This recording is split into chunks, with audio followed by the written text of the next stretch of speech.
Welcome to the first lesson in the Conservation Drainage Overview module. In this lesson, we'll be introducing the concept of conservation drainage.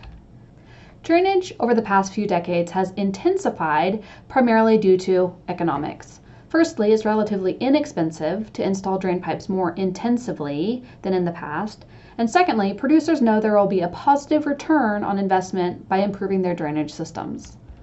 We have anecdotal evidence that producers are choosing to drain more intensively than we ever have in the past. For example, this Twitter survey about tile spacing shows the majority of over 1,000 respondents indicated 25 to 50 foot spacing for drain pipes. We see comments like closer is better, mentions of splitting the centers, which means essentially doubling the drainage intensity. There's an overriding desire to reduce any risk associated with excess water across the Midwest. And when we think to the future and increase climate variability, these risks and the associated desire to mitigate these risks are not going away. I don't need to remind you that many of our acres in the Midwest have had old clay tiles in them for a long time. The interesting nuance happening today is that most of the new drainage being installed is on acres that have historically been drained. This means that we now have a much higher drainage intensity across our landscape than we did historically. I just love this old quote that says, tile drainage costs whether you pay for it or not. This means, of course, you can pay to improve your drainage, or you're going to pay for it in reduced crop yield. This held true 100 years ago and is no less true today. Draining more intensively, as is the current trend, can provide yield benefits. However, it doesn't always follow one of the core guiding principles for drainage professionals known as the golden rule of drainage. Did you know there's a golden rule of drainage? Drain what is necessary for good crop growth and trafficability, and not one drop more. I'd like to introduce the concept of conservation drainage. This concept involves better using drainage systems to meet agronomic goals and to minimize environmental damage.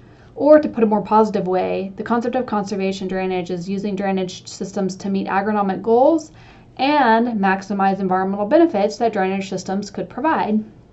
I like to think of this concept as two hands shaking, agronomic goals and environmental benefits. You don't want one hand crushing the other. It should be a good balance.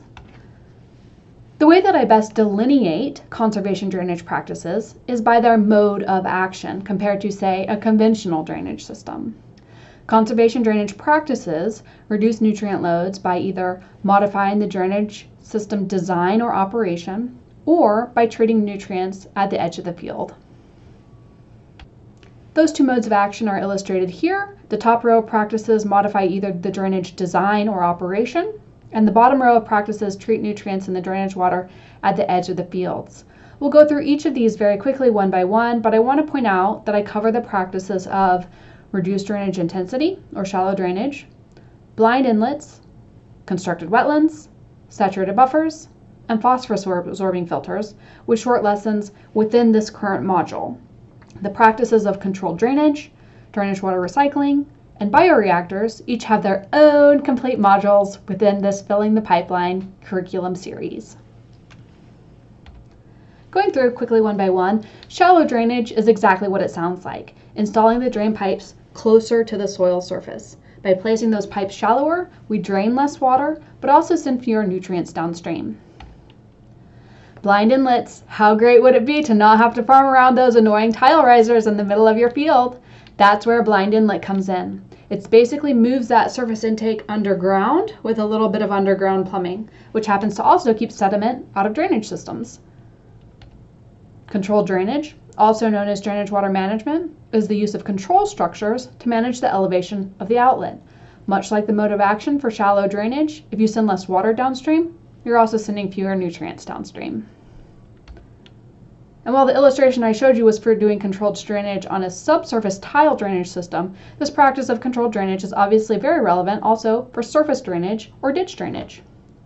Moving on to the practice of drainage water recycling, this is what it sounds like, saving drainage water rather than sending it downstream and then using that saved water later to irrigate. When I think about drainage systems in the future, 100 years from now, this is what they will look like, because you're reducing the risk of climate variability. You're not just providing good drainage for flooded or excess moisture conditions, but you're also covering the other end of the water spectrum by providing irrigation when you have drought conditions. Coming back to our home base and tackling that bottom row, I don't need to say much about wetlands. You can watch the video on those. Saturated buffers are a newer practice where rather than shooting tile drainage water straight out to the stream through that outlet pipe, we reroute that water to seep through the buffer soil to get to the stream. As that water is moving through the buffer soil, some of the nitrogen gets cleaned out of the water by the natural processes in the soil. So again, it's this idea of conservation drainage. The drainage system in the field is doing its job for crop production, and we're cleaning nutrients from the water before they get to the stream. You know that wood chip bioreactors, aka denitrifying bioreactors, are one of my favorites. These are pits full of wood chips that clean nitrate out of drainage water using the natural process of denitrification.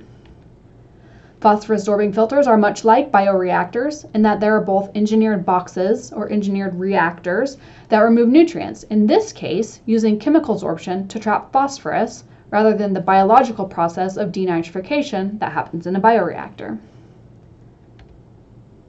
And lastly, two-stage ditches are a modification of the ditch conveyance system. This is where we widen the ditch and establish low vegetated benches that serve as mini floodplains to trap nutrients and sediment as that drainage water is conveyed downstream.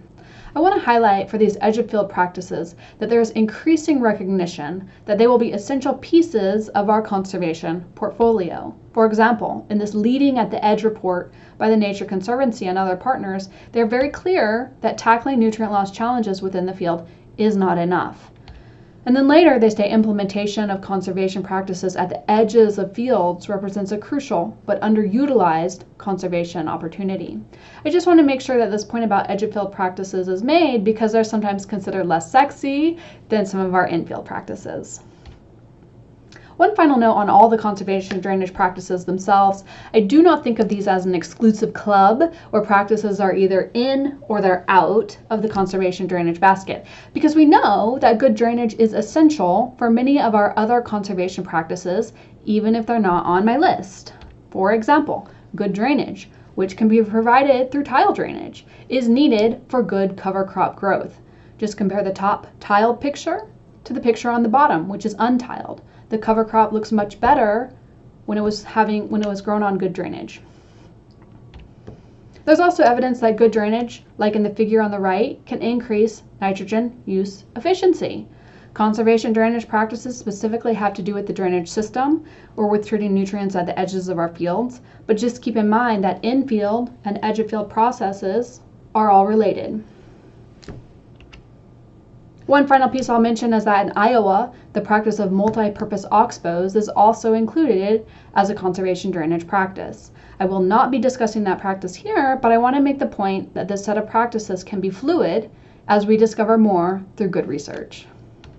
That's the introduction. I'll see you next time.